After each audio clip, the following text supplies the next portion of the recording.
just as he thought. It was a thin line, a very skinny one, that left a lot tangled up in his hands.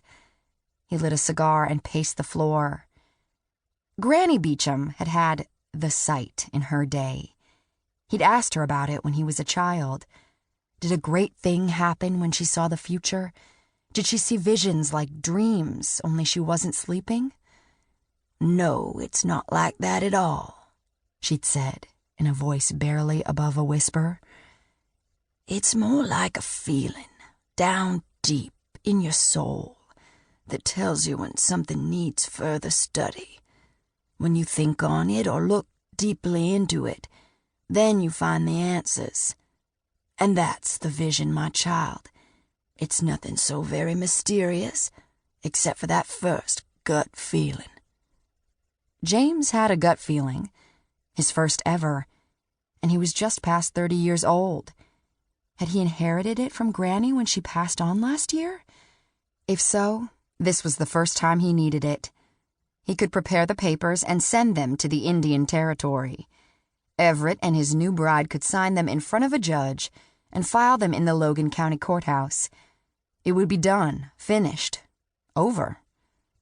If there was a problem in that part of the United States, then the judge could be the culprit that handed down the verdict. Or James could wire his best friend a note and tell him to go to the nearest lawyer and ask about a divorce. They had spent the night together in the same house after the shotgun vows were said. That could constitute consummation of marriage. Their word might hold up in court, but then again, a judge might tell them they had to file a divorce instead of an annulment. James ground the cigar out in a crystal ashtray.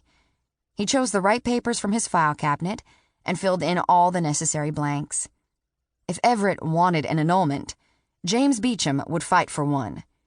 He blew on the ink to dry it faster and folded it neatly before he slipped it into an envelope.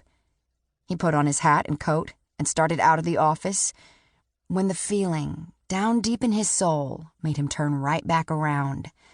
He plopped down behind his desk and propped his feet up, without taking off his hat. "Good morning, Mr. Beecham," his secretary, Molly, said from the outer office. "Coffee?" "No, thank you, Molly," he said, tearing the envelope and its contents into shreds. "Did you hear about Carolina Prescott?"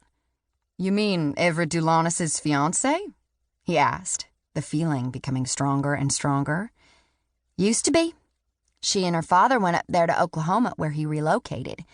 My cousin works at the plantation as a seamstress. She helped work on a new wardrobe for Carolina. She went to Oklahoma to break it off with Mr. Dulanis. She's in love with another man. Some fella Mr. Dulanis went to college with. I think his name is Gatlin, but I didn't catch the last name. Anyway, instead of making a wedding dress like my cousin was originally hired to do, she made several new outfits. Carolina was all swoony, just couldn't wait to travel to Philadelphia so she and Gatlin could announce their engagement. I guess Mr. Prescott is deeding his aunt's house over to Carolina and Gatlin, that big one south of town. This Gatlin fellow was going to set up a doctoring office in the parlor," Molly said. "Well, do tell, Cher," James said brightly. "So we find out that the lovely Carolina does not love my friend as much as she said she did." Molly said, pushing back her graying hair. "Carolina Prescott won't ever love anyone half as much as she does herself." The idea was born in the twinkling of a Cajun's eyes, as James digested all he'd heard and added it up with the words on the telegram lying on his desk. "Molly, I'm going to be gone for several days. There is nothing pressing on my calendar for the next 2 weeks. You know how slow this time of year always is. How would you like a few days off?" "I would love it," Molly said, grinning. "Got grandchildren coming home for Thanksgiving, and it would be nice to spend time with them." "Then we shall take the month of November off, with pay. You spend some time with your family, and I shall do a bit of traveling," James said. The feeling settled down. He'd made the right decision at last. Is this the way it worked?